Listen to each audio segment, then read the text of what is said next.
আসলে আমার এই পর্যন্ত হোস্টের সাথে কোনো দেখা ওইভাবে হয় নাই। আফ্রিদির সাথেও আমার মানে খালি হাই হ্যালো হয়েছে, আর কোনো কথা হয় নাই। সো এইটাই বাস্তব। আর আমি আসলে মনে করি না যে একটা হোস্ট কোনো প্লেয়ারকে চাঙ্গা করে, সো এই কারণে। না না না না না না পরিবারের কারণে না আমার। না না, আল্লাহ যখন যেটা রিজিকের লিখে রাখছে সেটাই হবে। সো আগে পরে সেটা বিষয় না, জানি না, বাট আফসোস নাই।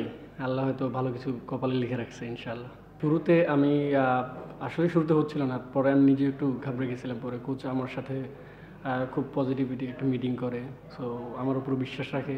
সাথে নাসু ভাই, সো বলে যে যত ম্যাচ খেলবা তোমার রিদমটা তত আসবে। সো ওইটা নিয়ে আমি প্র্যাকটিসে কাজ করতেছিলাম, বেশি বেশি করে নতুন বলে বোলিং করতেছিলাম। সো আলহামদুলিল্লাহ আবার ব্যাক চলে আসছে।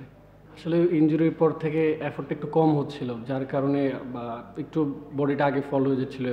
সো এইটাই আমরা প্র্যাকটিসে করতেছিলাম তার জন্য।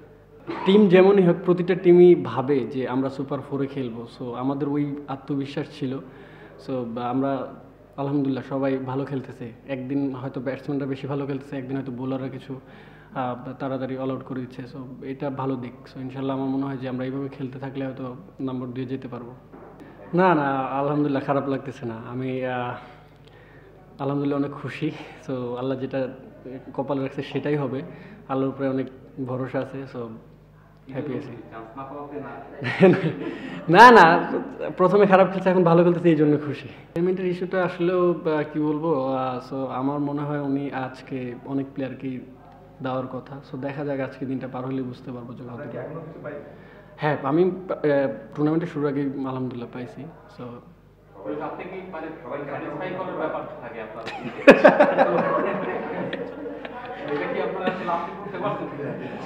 না, আমার সাথে ওইরকম কথা হয় নাই।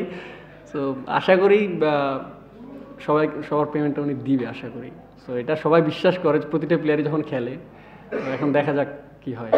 আমি অবশ্যই সবসময় একটা চিন্তা করি, প্রতিটা মানুষের জীবনে ভালো এবং খারাপ সময় আছে, মানে আসবেই।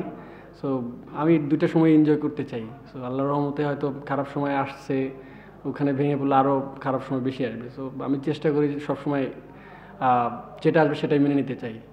আমি খালেদ ভাইকে বলছিলাম, ভাই হ্যাট্রিক চান্স এবং 5টা চান্স, আপনি একটা স্লিপ নেন। সো যদি একটা ইজ হয় তো আমি চাই আপনি 5টা নেন, আবার টুর্নামেন্টের এই বছরের প্রথম হ্যাট্রিকটা হোক আপনার। তখন উনি বলছিল ঠিক আছে। এর সাথে মিথুন ভাইও অ্যাগ্রি করছিল যে স্লিপটা নেওয়াতে। আমার থেকে মনে হয় যে খালেদ ভাই যদি ওই ওভারে খেলাটা শেষ করতে তো আলহামদুলিল্লাহ খুব ভালো হতো, কারণ উনি টুর্নামেন্টের পুরো টুর্নামেন্টটা খুব ভালো বোলিং করতেছে।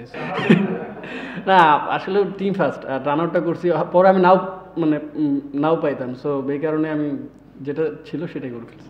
আলহামদুলিল্লাহ আমাদের টিমে বোলিং ব্যাটিং দুইটাই খুব ভালো।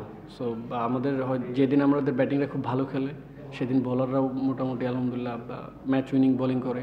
যেদিন আমাদের বোলিংরা ম্যাচ উইনিং বোলিং করে, ব্যাটিংরা চেষ্টা করে শেষ করার। সো আমরা আলহামদুলিল্লাহ একটা ব্যালেন্স টিম বলা যায়। Thank you so much.